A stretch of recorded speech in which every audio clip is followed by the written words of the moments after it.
Bonjour à toutes, bienvenue dans cette nouvelle vidéo. J'espère que vous allez très bien. Je voudrais aujourd'hui répondre à la question de Marie, et Marie demande en fait, je comprends rien aux hommes, je comprends rien à ce qu'ils veulent. Que veut vraiment un homme masculin? Qu'est-ce qu'il attend dans une relation amoureuse? Et je vais répondre aujourd'hui à cette question, mais d'abord je voudrais me présenter pour les personnes qui ne me connaissent pas encore. Je m'appelle Stéphanie Denuvlar, je suis experte en relations amoureuses et également en peurs subconscientes. Je suis spécialisée dans les peurs subconscientes qui nous empêchent de trouver l'amour, qui créent des barrières entre nous et l'amour vrai et qui font qu'on va attirer des relations contrôlantes, des relations dans lesquelles l'homme se satisfait éventuellement, mais ne va pas donner beaucoup, ou alors des relations jusqu'à toxiques. On peut aller vraiment jusqu'à des relations toxiques.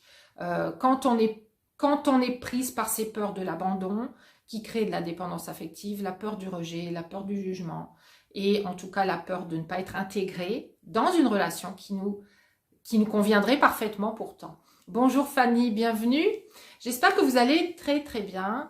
Donc aujourd'hui, je réponds à la question de Marie. Donc elle demande ce qu'un homme attend d'une relation amoureuse. Et ce que je voudrais déjà vous répondre directement, c'est que cette question est une question qui est posée à l'envers.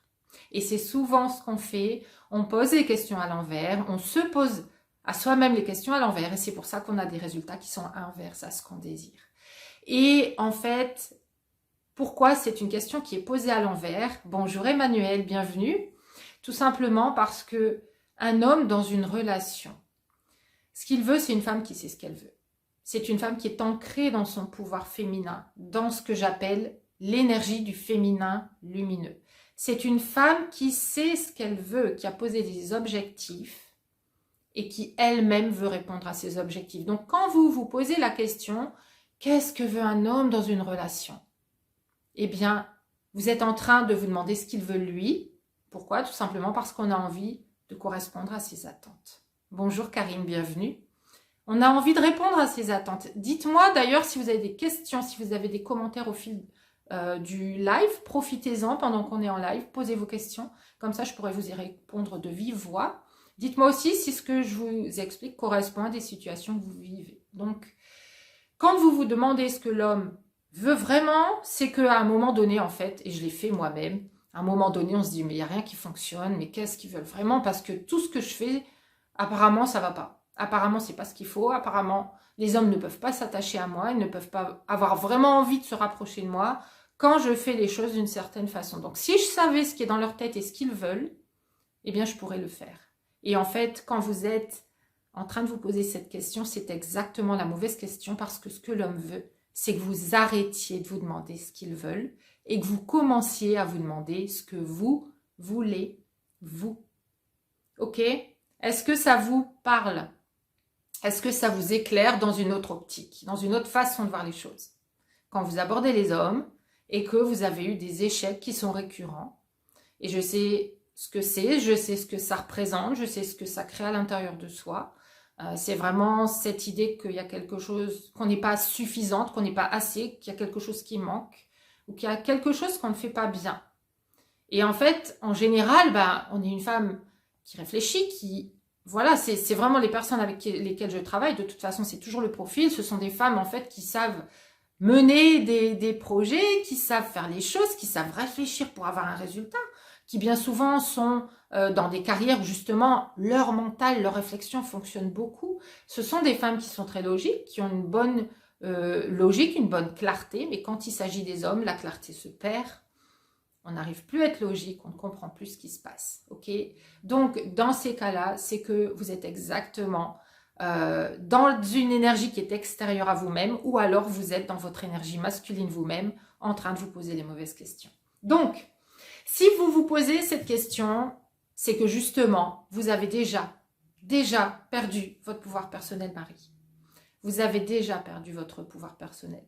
Donc, toutes les questions que vous allez vous poser derrière ne fonctionneront pas. Vous n'avez pas à vous demander ce qu'un homme veut dans une relation. Évidemment qu'il veut un certain nombre de choses qui sont évidentes, mais le simple fait de démarrer par cette question, vous prenez les choses dans le mauvais sens. Bonjour Nancy, bonjour Chaba, comment allez-vous? Bienvenue dans le live. Dites-moi s'il y a des commentaires, s'il y a des questions. Profitez-en maintenant. C'est un live questions-réponses en même temps. Donc, je n'hésiterai pas à répondre à vos questions si vous en avez. En fait, quand on est en train de se débattre, ça peut être tout simplement qu'on est face aussi, et c'est peut-être votre cas Marie, on est face déjà à un homme dans sa vie. On se pose des questions en se disant mais qu'est-ce qu'ils veulent? Simplement, c'est en train de ne pas fonctionner avec un homme en particulier pour vous. Et c'est peut-être juste que cet homme lui-même, finalement, n'est pas prêt à s'engager. Il n'est pas prêt à incarner son énergie masculine avec vous. Ça peut être juste que vous regardez au mauvais endroit parce que vous voulez que ça fonctionne avec un homme, mais il n'y a rien qui dit qu'en fait cet homme il est prêt à vous combler maintenant, qu'il sera prêt à vous combler plus tard, d'accord? Peut-être que vous avez affaire à un homme qui est dans son énergie féminine, qui va être super ok pour recevoir, super ok pour être cool, super ok pour passer des super moments avec vous, où vous ressentez de la complicité, vous commencez à ressentir de l'attachement, mais peut-être que cet homme il a juste envie de ces moments. Il n'y a pas d'envie d'une relation en continu. D'accord? Donc, il faut faire vraiment très attention à ne pas vouloir forcer les choses et mettre la pression sur une situation pour qu'elle fonctionne sans vous poser la question, est-ce que cet homme est déjà prêt à me combler? Est-ce qu'il a en lui tout ce qu'il faut pour être vraiment mon prince charmant? Celui qui va venir vers moi, qui va continuer à venir vers moi. Évidemment qu'après, on peut avoir aussi affaire à un homme masculin, mais on n'est pas en train de se poser les bonnes questions, donc on est juste en train de se dévaloriser dans ses yeux, dans son énergie, et on est en train de montrer la part de soi qui est dans le manque, dans l'attente, dans le pas assez. Alors qu'en fait, si vous apprenez à rayonner les choses de la bonne façon, cet homme qui est masculin, qui est dans son énergie masculine, qui est prêt à venir vers vous, qui est prêt pour une relation, là va pouvoir accrocher avec vous. D'accord ? Donc, je regarde juste mes notes et je regarde si je n'ai rien oublié de ce que je voulais vous dire. Non. Donc, dites-moi déjà si vous avez des questions. Et après, je vais continuer.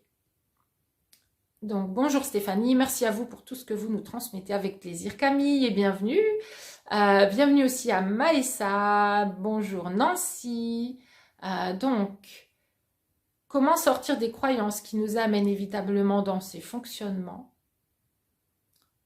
Les croyances qui disent « je ne peux pas être aimée, j'ai peur d'aimer, je ne mérite pas qu'on s'occupe de moi, je n'ai pas besoin d'aide ». Alors quand ce sont des comportements qui se font dans le concret, qu'on peut observer, il y a des réponses que vous pouvez obtenir. Il y a des réponses en fait très très concrètes sur le fait de changer la façon dont je m'y prends. Donc, si je suis vraiment dans mon énergie masculine, que je n'ai pas ces croyances, ces peurs d'aimer, d'être aimé, ces peurs de ne pas mériter, etc., et que juste on est en train de faire les choses dans le mauvais sens, avec les mauvaises fondations, et je vais venir aux fondations juste après, il est possible que vous ayez juste besoin d'outils concrets, que je vous explique comment on fait, finalement, tout simplement, comment on fait de la bonne façon. Comment mettre les choses en place de façon à être entendu par un homme, à communiquer les choses clairement, d'une façon qui ne va pas le faire fuir, et pas en se dévalorisant et en mettant la pression, et en donnant à l'homme l'impression justement que vous êtes dans votre féminin obscur, que vous êtes pénible en fait quelque part, c'est ce qu'on entend des fois, ouais mais toi t'es chiante, franchement, voilà, alors qu'en fait nous, nos demandes, nos attentes sont vraiment légitimes, vos attentes sont légitimes, vous avez le droit, et même plus que le droit, c'est juste... quelque chose d'un besoin naturel et complètement naturel qui est dans chaque humain d'être aimé pour qu'il est, d'être aimé pour ses valeurs et de trouver quelqu'un avec qui ça va vraiment se connecter dans quelque chose qui est beau, qui est complice et qui nous fait grandir aussi en même temps. Donc, par contre, s'il y a ces peurs comme Camille, ces peurs d'être aimé, ces peurs d'aimer, à se dire que je mérite pas qu'on s'occupe de moi, ou alors j'ai pas besoin d'aide, alors le j'ai pas besoin d'aide et je veux tout faire toute seule, c'est vraiment encore une fois pour se sécuriser, je veux pas dépendre de l'autre, parce que si je dépends de l'autre, à un moment je peux être trahie, à un moment je peux être blessée, et puis je vais pas montrer que je suis forte, et puis je veux garder mon indépendance, donc il y a énormément de peur. À ce moment-là, il peut que ce soit des schémas subconscients, donc des choses que vous avez construites, et là c'est ce que je ressens complètement, dans l'enfance, pendant toute la période d'enfance qui va d'état fœtal jusqu'aux 7 ans en fait, cet âge qui est avant l'âge de raison. L'âge où on prend du recul, on prend conscience des choses, on prend conscience qu'il y a des choses qu'on peut prendre, des choses qu'on peut laisser. Là, on est juste une éponge qui absorbe. Et donc, pendant cette enfance, oui, c'est tellement ça. Ok, Camille, ça résonne donc avec vous. Bonjour, j'en profite pour dire bonjour à Mélinda en même temps qui vient de nous rejoindre. Donc, quand ce sont des peurs comme ça, elles sont ancrées dans le subconscient. C'est comme si vous aviez un ordinateur vide à votre naissance dans lequel on va pouvoir mettre plein de choses. À nouveau, plein de programmes, d'accord? Et ces programmes qui vont être installés jusqu'à 7 ans, ce sont des programmes principaux sur lesquels toute votre vie va être posée, d'accord? Donc, à chaque fois que vous allez expérimenter quelque chose en étant petite fille, vous allez interpréter en fait ce que ça signifie. Et ça, donc, on le retrouve en hypnose. Hein, je pratique l'hypnose et la PNL mélangées ensemble. C'est une technique vraiment super puissante et pendant 1h30 à 2h, on va vraiment aller justement rechercher comment tout ça s'est imbriqué en vous et on va retrouver exactement la façon dont vous avez interprété certains événements. Je voudrais vous donner un exemple. Il y en a pas mal, hein, il y en a plein en fait des exemples. J'ai une session encore là, il y a juste samedi avec une personne par exemple, et qui a développé la croyance qu'elle ne pouvait pas prendre sa place et son pouvoir personnel. Elle ne pouvait pas. Et en fait, elle a vu des couleurs, elle a ressenti des choses, et elle m'a dit, mais en fait, ce que je vois, ce que je ressens, forcément, je suis un fœtus en fait. Et elle a eu des impressions de ne pas être vue, des impressions de ne pas, que la maman ne savait pas qu'elle était attendue, etc. Donc, finalement, elle avait déjà à cet âge-là, et c'est absolument incroyable, elle avait déjà déduit qu'en fait, elle ne pouvait pas exister. De toute façon, elle n'était pas visible, elle ne pouvait pas être visible, on ne pouvait pas la voir. Juste parce que sa maman n'avait pas en conscience qu'elle était déjà enceinte. Et quand je lui ai demandé quel âge tu as là, elle m'a dit, c'est 3-4 mois. Donc, c'est vraiment l'âge où, en fait, peut-être, on n'a pas encore de symptômes en tant que maman. Donc, ce sont des choses très impressionnantes dans lesquelles on va les retrouver, la façon dont on a interprété. Et on va transformer toutes ces significations qu'on a eues étant juste un jeune cerveau, un jeune corps émotionnel, un jeune corps physique qui a pris tous ces messages et qui a interprété que, en fait, l'amour n'était pas pour elle, ou alors qu'elle ne pouvait pas être aimée. C'est là aussi que pendant l'enfance, avec son papa notamment, on va développer le fait qu'en fait, on ne mérite pas de recevoir parce que tous les messages qu'on reçoit, c'est « sois gentil, sois une gentille fille, fais ça, tu vas voir ». Et puis, en gros, c'est ce qu'on interprète, c'est je vais être aimée vraiment bien le jour où je vais être parfaite. Et c'est comme ça qu'on va développer du perfectionnisme, développer l'automatisme de plaire à l'extérieur, de plaire aux autres, de correspondre à ce qu'on attend de nous. Et toutes ces choses, toutes ces croyances, en fait, sont le lit sur lequel on va développer nos relations futures. Et donc, on va retrouver exactement ces symboliques avec les hommes. Donc là, on travaille à ce moment-là directement dans votre subconscient. Et l'objectif, c'est qu'en une session, parfois on en fait plusieurs, parce qu'il y a des croyances différentes qui s'imbriquent entre elles.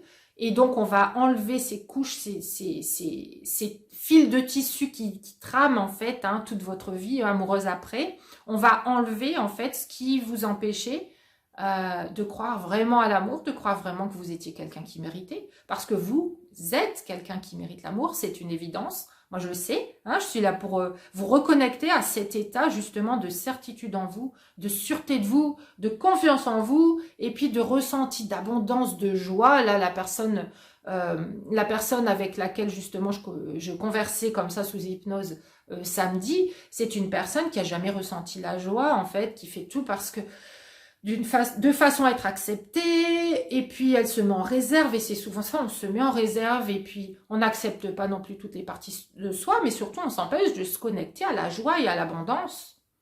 Et un homme qui va ressentir que avec vous, il n'y a pas forcément cette joie, cette abondance, ce qu'il veut, c'est du fun aussi dans la relation. Il veut se sentir mieux avec vous qu'il ne se sent tout seul, et c'est ça qui le fait revenir aussi.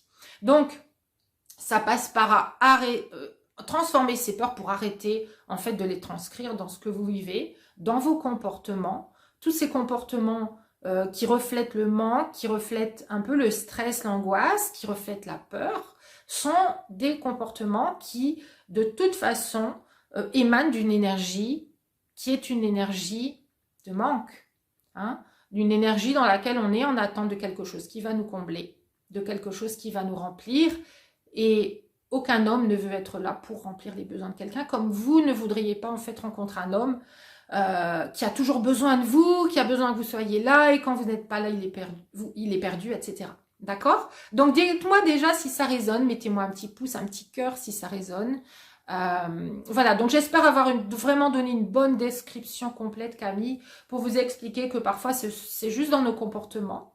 Et parfois, il y a des peurs ancrées qui, malgré tout, on veut faire bien, on veut renverser les choses dans ce qu'on fait, dans nos actions. Mais en fait, on va toujours revenir à ce programme automatique. D'accord? Donc, je vais regarder s'il y a d'autres commentaires. Bonjour Khadija, bienvenue. Dans ce live, je vais laisser le replay pour les personnes qui veulent regarder depuis le début. Donc oui, merci Stéphanie, c'était très clair et parlant. Je vous en prie. Donc, là où je veux en venir, eh bien, c'est que vous allez devoir poser déjà les bonnes fondations. Donc, posez les bonnes questions. Vous posez les bonnes questions. Parce que souvent, on se pose les mauvaises questions et les réponses sont forcément erronées et ne sont pas les bonnes, ne sont pas les réponses attendues. D'accord? Et poser les bonnes fondations, c'est commencer à faire les choses aussi de la bonne façon. D'accord? Donc, le truc, c'est que on va agir sur les questions qu'on se pose. On va agir aussi sur la façon, l'angle de vue qu'on a. Et quand vous posez les bonnes fondations, vous partez de vous. Vous partez de vous, qu'est-ce que vous voulez dans une relation? Donc, Marie, pour en revenir à votre question, la vraie question à vous poser, c'est qu'est-ce que je veux? Moi, est-ce que cet homme y répond? Posez les actions dans votre féminin lumineux et non pas dans votre masculin et voyez ce que cet homme a à vous offrir. D'accord? Peut-être qu'il n'est pas fait pour vous. Peut-être qu'il est fait pour vous et que vous faisiez les choses dans le mauvais sens. Et connaissant un petit peu votre histoire, à mon sens, cet homme, il se sert comme il veut un petit peu, hein, vraiment. Hein. Quand il n'est pas là, vous êtes inquiète. Quand il est là, c'est formidable et c'est génial les moments ensemble et puis c'est de mieux en mieux. De mieux en mieux ne veut pas dire génial. Et en général, si on pose les bonnes fondations dès le départ, c'est génial. Dès le départ, vous vous sentez grandir. Vous pouvez sentir des peurs qui viennent en vous, mais vous savez faire la différence entre eux. Est-ce que cette peur est liée au fait que c'est moi qui ai quelque chose à guérir, c'est moi qui ai un petit pas à prendre là sur ma confiance en moi et puis vraiment continuer à être dans mon féminin lumineux, ou est-ce que cette peur est réveillée parce que cette relation est une relation erronée? Cet homme ne correspond pas à mes besoins, mais je veux absolument que ça fonctionne.